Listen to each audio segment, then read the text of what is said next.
If you're a beat maker or recording artist, you understand the struggle of trying to make an income with your music. There is nothing worse than posting a new beat and getting no sales, or posting a new song and it seems like no one's listening. And I feel like in moments like this is where 99% of musicians give up. So my goal for this video is to break down my plan to make $10,000 by the end of 2024, and hopefully along the way you get some ideas on how to increase your music income as well. But before we begin, make sure you leave a like, subscribe, and leave any questions you have in the comment. Or you can DM me at smylesprod on Instagram, and while you're there, you should follow me as well. I often post updates on my progress and just fun videos. Anyway, let me tell you a little bit more about myself so you know that I know what I'm talking about.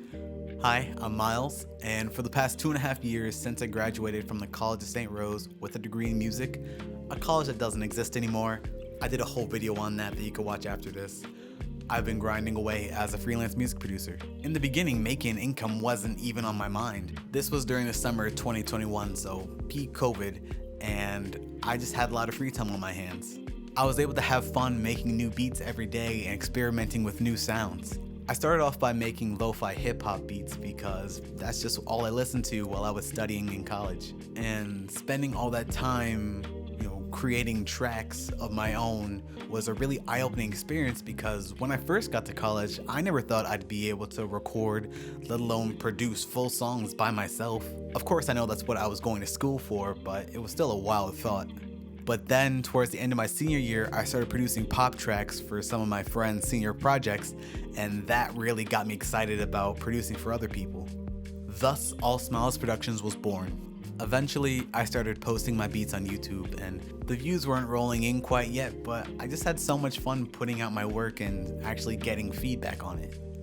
And fast forward to now, even though I've had a pretty short career so far, there is a lot that I have experienced. I think I can say that I've seen it all when it comes to making money online as a musician. I've worked with dozens of clients in just about any genre you can think of, from alternative hip-hop to K-pop to 70s funk, and I've tried out pretty much every freelance site from Fiverr to Sound Better to Air Gigs, but I'll get into that a little later. And don't get me started on all my trials and tribulations trying to grow a social media page as a producer. First, DMing artists is the most time-consuming thing I've ever done, and it just takes forever and it doesn't always produce the best results. And second, sometimes social media is my best friend and I feel like I'm about to pop off and this is it and I finally made it. But other days, my videos barely crack 300 views. But through all that, it's been about almost 3 years, and now I'm finally starting to see some kind of supplemental income from making music. It went from just a couple $100s here or there to now I'm making thousands of dollars. So I want to talk about that with you guys. And just as a preface, I do have a job outside of this. I work as a server, and I'm not afraid to say that. I feel like a lot of musicians on the internet are afraid to talk about their real life outside of this because it makes them uncool, but I want to be honest with you guys, and yeah. All right, let's get into it. So here's my big plan. As a musician, specifically a producer, there are a lot of ways that you can make money online. You can go, let the train pass. You can go the tried and true route and start a type beat channel, but that takes a little work and it can get slow going as first. And one thing I've noticed really recently is that views don't always equal sales.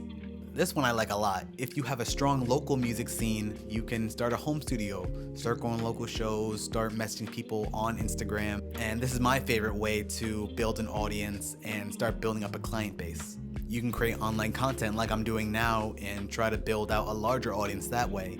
With that, you're competing with literally the whole world on trying to get people to watch your stuff. But if you can create a community that truly believes in your journey, you're golden. And a newer avenue that I've sought out recently is sync licensing, which is specifically making tracks for film and TV.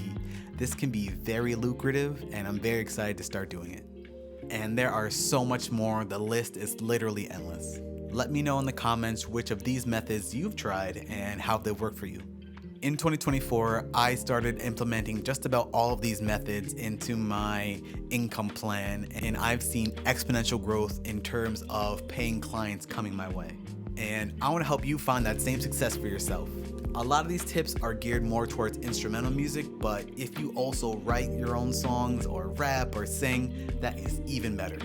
So my number one source of income is beat sales. It's definitely the easiest to get into, just posting on BeatStars and YouTube, Soundy, Airbit, or you can host your beats on your own website. And I think the main takeaway from beat selling is you gotta carve your own niche with a unique visual brand as well as a unique sound. I think people really attach to those two things, and they will help push your music out, and people will come to you for that specific sound.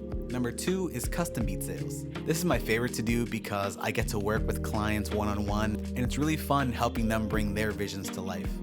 It's harder than selling type beats because you have to go out and get the clients yourself. But once you get a good core group of people that really love your music, through email marketing and just building that relationship, they'll keep coming back to you. And you can also charge the most for this. Right now I'm selling exclusives for $350 a pop, and I just made the biggest sale of my career recently selling exclusives, where I had a girl buy 5 exclusive beats from me for $17.50 total. That's paying my rent and then some. My favorite place to find artists is through Instagram, or once again, go out locally and find great artists in your area, because I'm sure there are some great songwriters just looking for the perfect producer. Next is Fiverr and Custom Quick Project. This one's really tough to break into because you're at the mercy of Fiverr's algorithm, and if you have no reviews or no projects, you're not going to be noticed on their homepage. And this one's also really tough because people expect a certain type of quality. This isn't really the place to experiment. I've dealt with a lot of people that weren't willing to work with me because I like to experiment and be free with it. This one client pretty much wanted the final project right away, and it takes me a little bit of time to get there.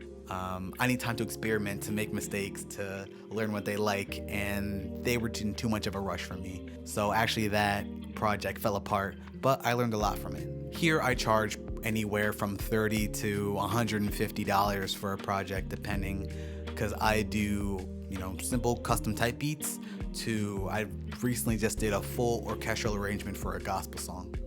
Number 4, I'm really excited about, and this is sync licensing. It's pretty much the same beast, but a different animal. I've always loved commercials. I've always loved how they're able to convey complex emotions and information very succinctly. So what I often do is just study commercials, because there's commercials in everything, on YouTube, on TV, in your Spotify. So just study commercials, pay attention to certain sound selections, pay attention to tempo, pay attention to which genres are used with which products. And really, I've learned it's all about arrangement. Sync licensing is all about the build up, holding it there, and then finishing it out. It's very formulaic. It's a little easier than arranging for a full song because these tracks are only like 30 seconds to a minute long, but there is a real learning curve. And make sure you follow music supervisors on Instagram and Facebook or LinkedIn, because this space is also all about connections.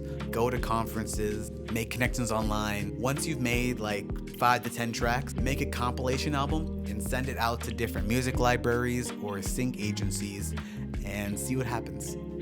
They are the gatekeepers for this industry, so it's important to make relationships. And last but not least is brand partnerships. I really don't know how this is going to go. This is all really contingent on YouTube going well, on social media going well, and hopefully brands like my work and see what we can do. All my favorite YouTubers are always sponsored, and I want to get sponsored. I've actually had a sponsorship before.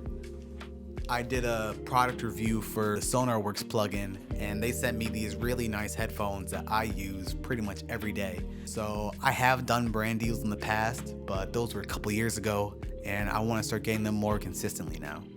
And that all comes from just building an audience and having a personality that brands want to attach their products to. That's why I'm doing this YouTube thing. That's why I'm going harder on social media. These sponsors pay well.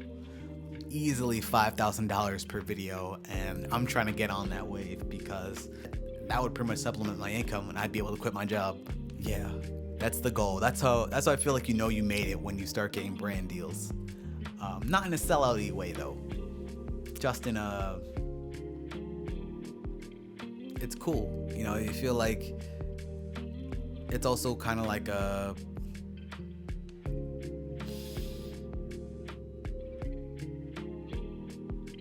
these brands think you're cool, so it makes people think you're more legit. If Febreze wants to do an ad with me, or if I don't know, Sweetwater wants to do an ad with me, that helps other people know that I'm legit, and it helps me get more clients, and I get to make more music, and I get to make more content, and it just all snowballs. So brand partnerships are kind of like this unattainable thing right now that I'm working towards. But yeah, I hope you got something out of this breakdown. I kept it really short because I didn't want to drag this on. Let me know if you want to make a video on each specific source of income and how you can grow that specifically. Thank you guys so much for watching. Make sure you leave a like if you liked it. Leave a comment with any questions that you have. And yeah.